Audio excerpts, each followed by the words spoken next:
할렐루야. 하나님께 영광 돌리는 찬송이 된 줄로 믿습니다. 우리 하트를 만드시고 한번 고백합니다. 하나님 사랑합니다. 예일교회 사랑합니다. 시작. 하나님 사랑, 예일교회 사랑합니다. 자, 두 번째는 목사님 사랑합니다. 옆에 있는 사람 이름 부르면서 아무개시 사랑합니다. 시작. 목사님 사랑합니다. 네.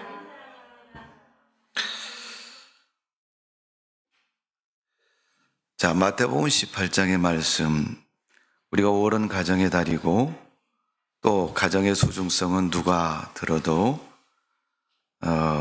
게을리할 수 없고 하찮은 것으로 여길 수 없는 가장 중요한 문제 중에 하나입니다. 그러기에 어쩌면 우리가 교회에서도 5월을 가정의 달로 정하여서 가정의 소중성을 말씀 속에, 하나님의 은혜 속에 찾아보고 그 말씀 따라서 가정이 잘 믿음으로 서기를 원하고 있습니다.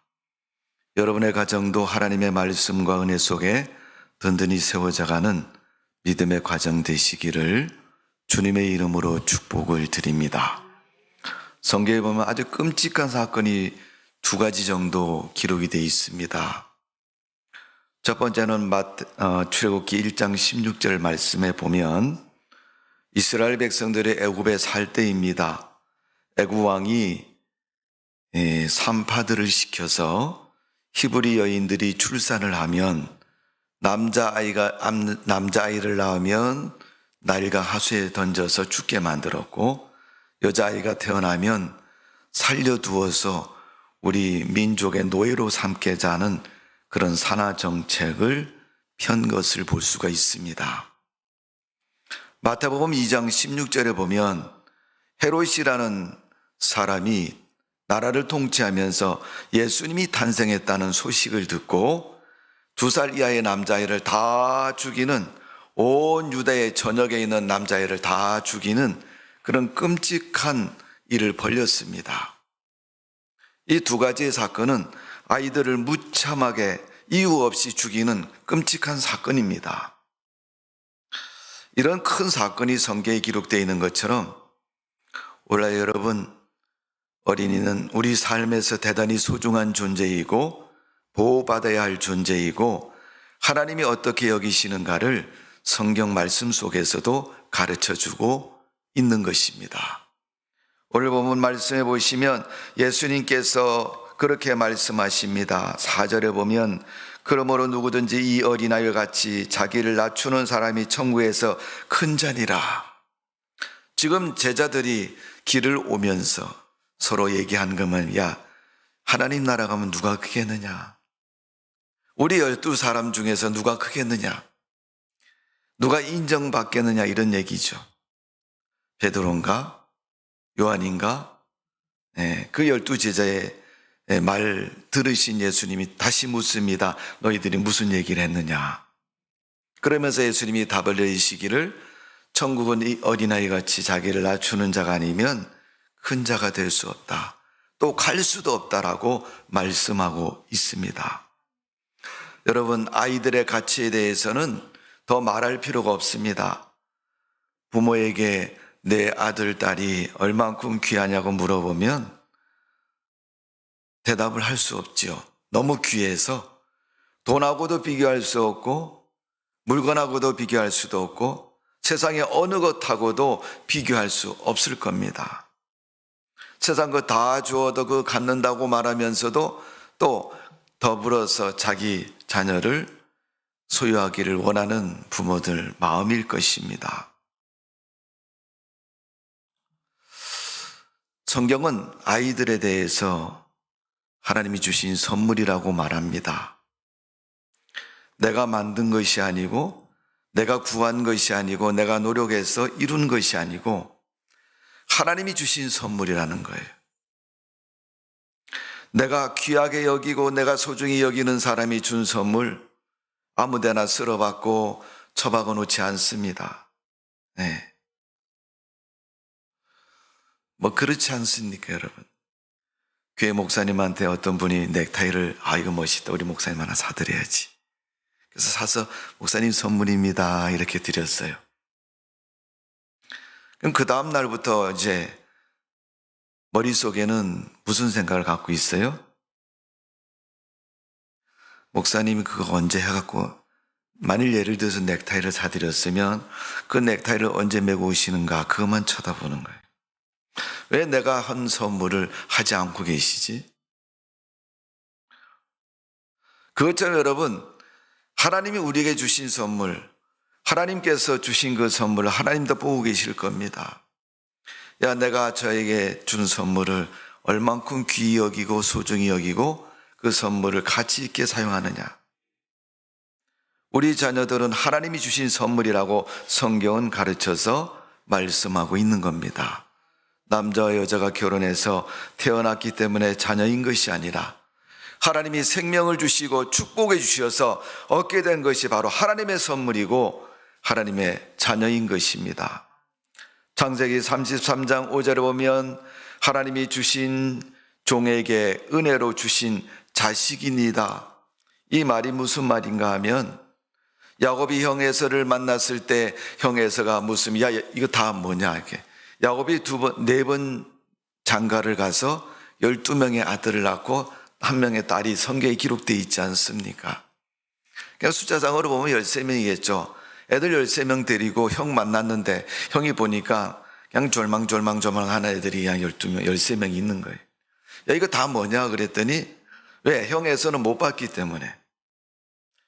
야곱은 애삼촌 라반 집에 가서 수십 년을 살고 왔기 때문에 여러분 많은 가족을 이루었습니다. 형 에서에게 야곱이 그렇게 대답한 것입니다. 하나님이 은혜로 주신 내 자식입니다. 여러분 아들과 딸은 하나님의 은혜로 주신 자녀라는 사실을 잊지 마시고 믿음으로 사는 성도 되시기를 주님의 이름으로 축원합니다. 자녀는 하나님의 선물이다. 이렇게 못생겼어. 그런 마음이 들어도 이건 하나님이 주신 선물이니까. 우리가 선물 받을 때, 야, 이거 비싼 거냐? 어떻게 내 마음을 알고 이렇게 꼭 필요한 걸 줬느냐? 하나님은 우리 인간에게 딱 맞는 선물을 주십니다. 그러니까 여러분 자녀들이 때로는 마음에 안 들어도 불평할 필요가 없습니다. 저 누구 닮았냐고? 누구 닮았어요? 누구 닮았잖아요, 여러분.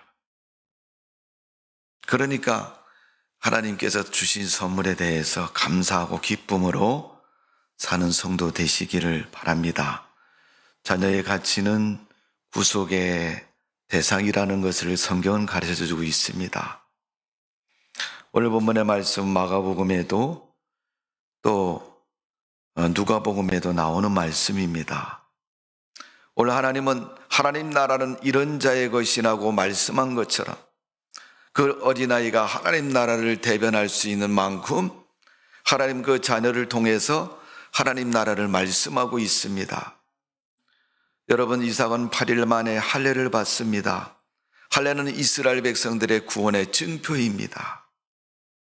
하나님 백성이라는 증표이고 구원의 증표인 겁니다. 그 아버지 아브라함과 더불어서 할례받는 그 이삭, 태어난 지 8일 만에, 그러기에 자녀는 구원의 구속의 대상이 되어야 할 것입니다. 여러분 자녀들은 다 구원받은 줄로 믿습니다.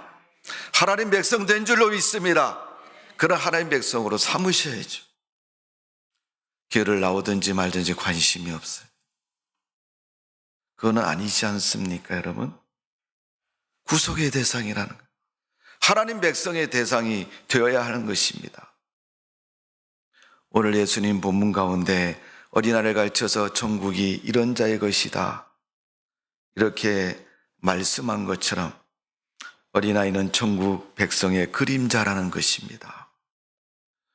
여러분, 아이들을 보면 무슨 생각이 들어요? 사람들은 보는 눈에 의해서 제일 먼저 눈으로 보이는 것을 중요하게 여기죠. 그러니까 인물을 제일 처음에 보는 겁니다. 인물을 보고 평가를 하는 것처럼 어린아이가 하나님 앞에서 인정받는 부분은 몇 가지가 있는데 그 첫 번째는 예수님이 어린아이를 보실 때는 그의 겸손한 모습을 보고 계셨다는 거예요. 오늘 본문에도 그렇게 말씀하고 있지 않습니까? 어린아이와 같이 자기를 낮추는 사람이, 어린아이처럼 겸손한 그런 자세가 되어 있는 사람, 하나님 백성의 모습을 나타내고 있는 것입니다.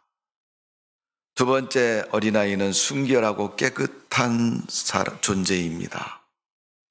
순결하고 깨끗하다는 것은 죄와 관련성 있는 이야기입니다. 죄가 없기 때문에 순전하고 깨끗한 것입니다.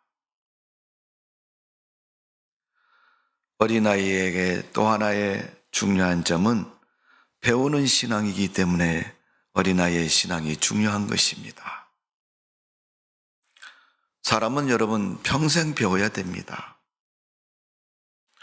지금도 우리 전영기 권사님 장인어른 되시지만 지금도 복지관에 다니셔요.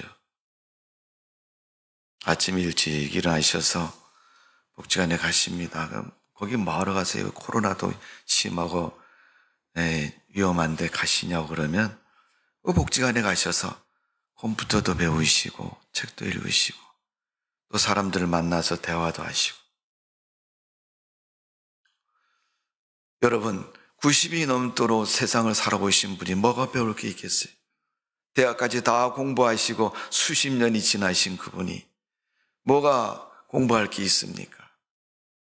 그래도 우리 인생은 배우면서 사는 것이 우리 인생의 모습입니다. 제가 늘 말씀을 드리잖아요. 오늘 이후로부터의 삶은 살아보고 사는 삶이 아니라 그냥 사는 것이라고. 그렇기 때문에 살다가 보면 어린아이한테도 배우고 어른한테도 배우고 세상에서도 배우고 교회 안에서도 배우고 어디서든 다 배움의 장소이고 우리가 그 깨달음 속에서 살아가는 것입니다. 배우는 사람이 여러분 배움의 신앙이고 배움의 자세라는 것은 그걸 받아들여서 내 삶에 맞추어서 사는 것이 배움의 신앙이고 배움의 삶의 가치고 모습인 겁니다. 그런데 배우지 않는 사람은 듣고 보고 알지만은 그대로 살지 않기 때문에 배운다고 말할 수 없어요. 여러분 애들이 학교에서 배우는 거 다 외우고 다 기억하고 여러분 다 그것을 잊어버리지 않고 산다면 다 박사가 되겠죠. 그러나 그렇지 않은 것을 볼 수 있지 않습니까? 죄와 관련해서 순결하고 깨끗한 것은 마음의 밭이 옥토가 되었기 때문에 옥토처럼 좋은 밭이기 때문에 예수님이 그렇게 인정한 것이고, 배움의 신앙은 겸손하고 낮아진 자세로 하나님의 말씀을 경청하고 그 말씀을 따라 사는 것. 그렇기 때문에 어린아이의 모습을 예수님이 가르쳐서 말씀하고 있는 것입니다. 오늘 영적인 기준으로 어린아이를 가르쳐서 말씀하시는 예수님의 말씀처럼 오늘 우리가 어린아이의 그런 모습, 우리 가슴에 품고 사랑하는 것처럼 그 아이를 사랑하되 그 영혼까지 사랑하는 마음이 부모에게 있어야 될 줄로 믿습니다. 가끔 그런 얘기를 하요. 네가 뭐가 부족해서 그러냐? 내가 해줄 걸 다 해줬지 않느냐? 좋은 옷도 사주고 먹는 음식도 최고로 주고 또 좋은 학교에 보내주고 불법을 써서라도 권력을 써서라도 너를 그곳에 공부를 시켜주고 졸업장을 받게 했고 그 과정을 다 이수하도록 했는데 네가 뭐가 부족하냐? 뭐 무서운 얘기로 여러분 그런 얘기가 있습니다.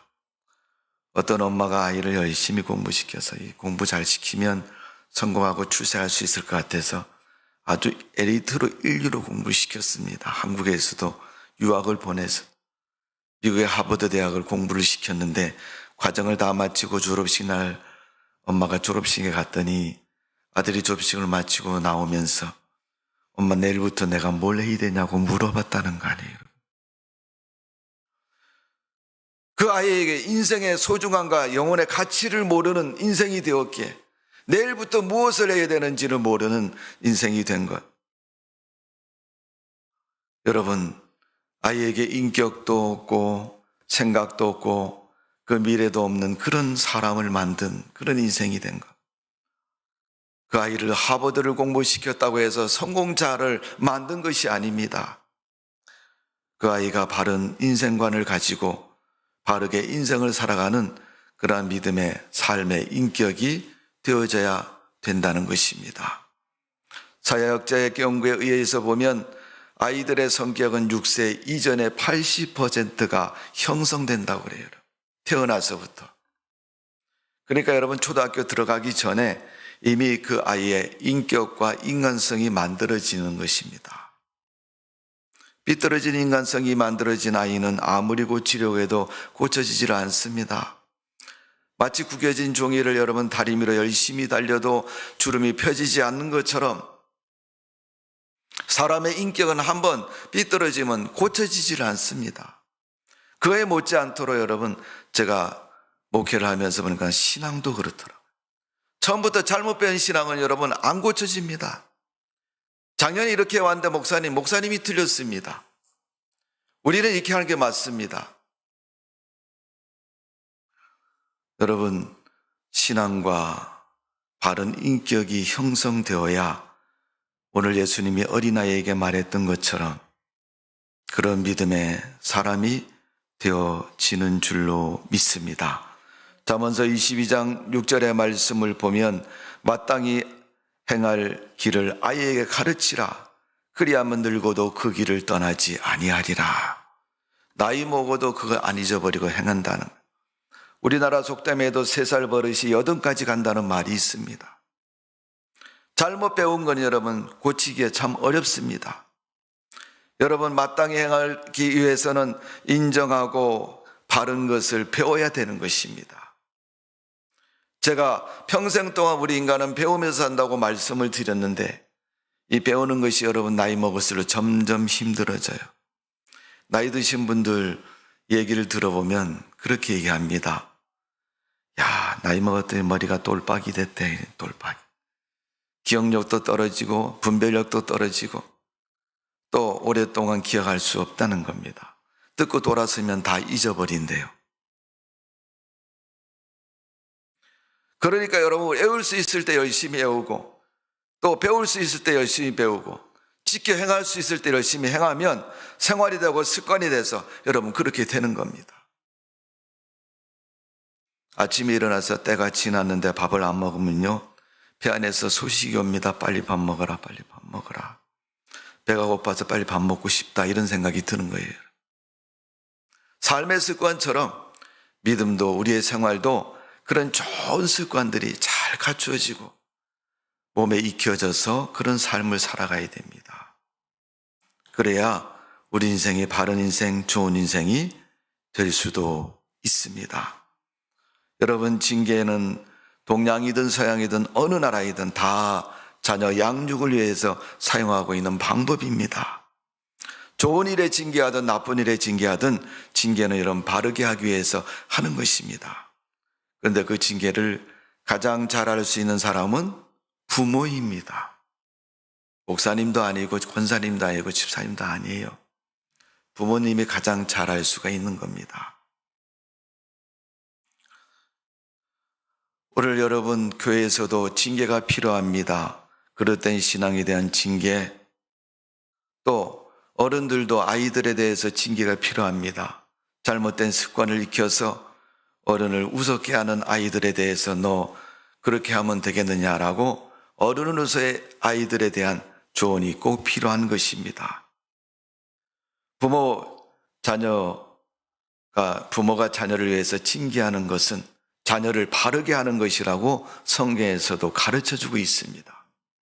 그런데 그 징계는 다른 사람이 하는 것은 죄에 대한 징계지만 부모가 하는 것은 사랑의 징계이기 때문에 다른 겁니다. 똑같은 잘못을 이야기해도 모르는 사람이 얘기하는 것은 잘못에 대한 책망이지만 부모가 하는 것은 자녀가 잘 되기 위해서 하는 마음으로 하는 징계이기 때문에 그것은 사랑의 징계가 되는 것입니다. 오늘 여러분 자녀에게 사랑의 징계를 많이 해서 자녀가 바른 모습으로 성장하는 축복된 가정 되시기를 주님의 이름으로 축원합니다. 잠언서 13장 34절에도 보면 징계에 대해서 말씀하고 있습니다. 자녀를 키울 때 바르게 하나님 말씀으로 키우라고 말씀하고 가르치고 있습니다. 그래서 잠언서 23장 6절은 마땅히 행할 길을 가르치라고 얘기하는 거죠. 마땅히 행할 길을, 바른 것을 가르치기 위해서는 틀린 것을 틀렸다고 얘기하는 것이고, 고쳐야 된다고 말하는 것이고, 온전케 해야 된다는 것을 말하는 것입니다. 마지막으로 부모가 자녀를 사랑하는 사랑은 신앙 교육인 것입니다. 신명기 6장 4절에서 9절에 보면 이스라엘 백성들이 자녀를 교육시킬 때 하나님께서 하신 말씀이에요. 이스라엘 백성들아 들으라.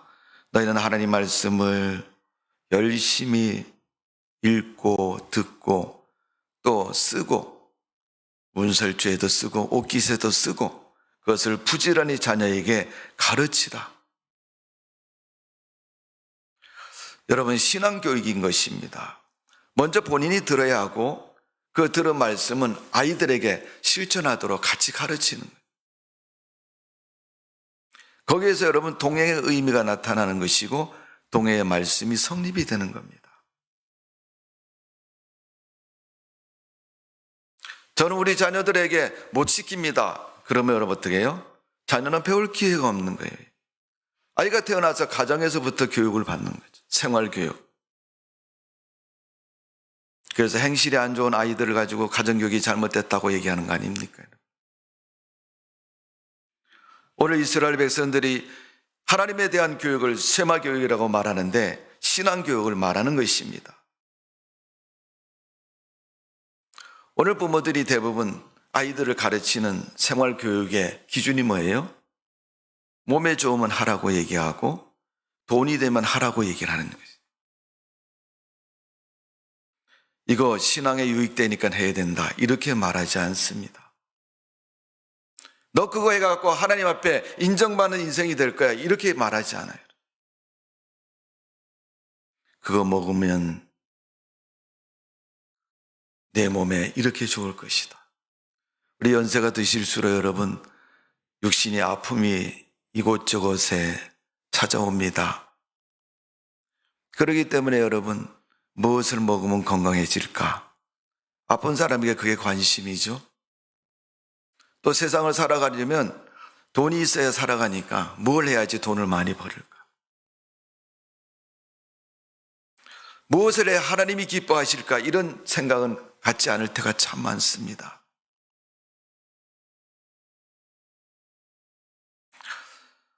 오늘 세마교육의 결과로 성경은 사도 바울의 편지 속에 디모데후서 1장에 보면 이런 말씀을 기록하고 있습니다. 이는 내 속에 거짓이 없는 믿음이 있음을 생각함이라. 이 믿음이 먼저 내 외조모 로이스와 내 어머니 유니게 속에 있더니 내 속에도 있는 줄을 확신하노라. 바울이 디모데를 보고 한 말입니다. 아마 바울이 제일 마음속에 부러워했던 모습인 것 같아요. 디모데야, 나는 너를 보면 참 부러운 게 있다. 사람들은 바울을 보면 참 부럽다 그래요. 어떻게 바울 선생님처럼 저렇게 교회를 많이 개척하고 하나님 앞에 쓰임받았고 하나님이 인정하는 믿음의 사람으로 쓰였는가를 부러워하는 거죠. 우리는 여러분 교회도 그렇지 않아요? 제가 목회자이기 때문에. 큰 교회를 보면 야, 저 큰 교회 목사님은 참 좋겠다.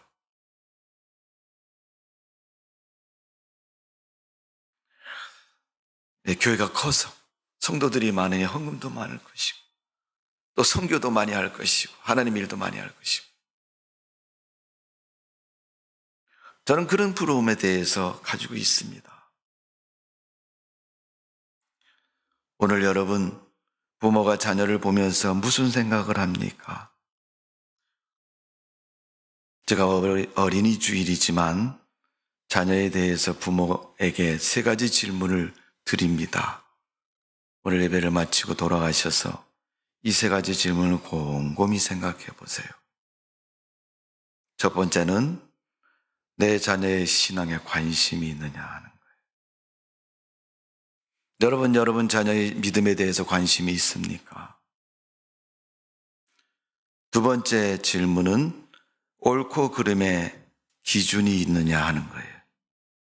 무엇이 옳고 무엇이 틀린가에 대한 기준을 가지고 내가 세상을 살고 있느냐. 마지막 질문은 내 아들과 내 딸에게 내가 무엇을 물려줄 수 있느냐. 여러분 인생에 마치는 그날, 여러분 세상을 떠날 때 여러분 자녀에게 여러분은 무엇을 물려주시겠습니까? 어린이 주일 자녀들을 사랑하는 부모에게 부모로서 이 세 가지 질문을 곰곰이 생각해 보시고 살아가는 지금 현실의 삶에서나 또 앞으로 미래 여러분 자녀들이 세상의 주인공이 되어서 세상에 가장 훌륭한 그러한 역할을 감당할 수 있는 믿음의 자녀, 믿음의 가정, 믿음의 성도가 되시기를 주님의 이름으로 축원합니다. 기도하겠습니다. 아버지 하나님, 자녀들을 생각할 때마다 하나님을 바라보고 믿음으로 살게 해 주옵소서. 부모의 기도가 자녀의 인생을 바꿉니다. 부모의 믿음이 자녀의 영혼을 구원합니다. 부모의 신앙이 세상을 풍요롭게 만듭니다. 옳은 가정의 달이고 하나님을 믿는 성도들의 가정 되게 하여 주옵소서. 하나님이 기뻐하는 믿음의 가정 되기를 원합니다. 하나님이 축복하는 은혜가 있게 해 주옵소서. 예수님의 이름으로 기도하옵나이다. 아멘.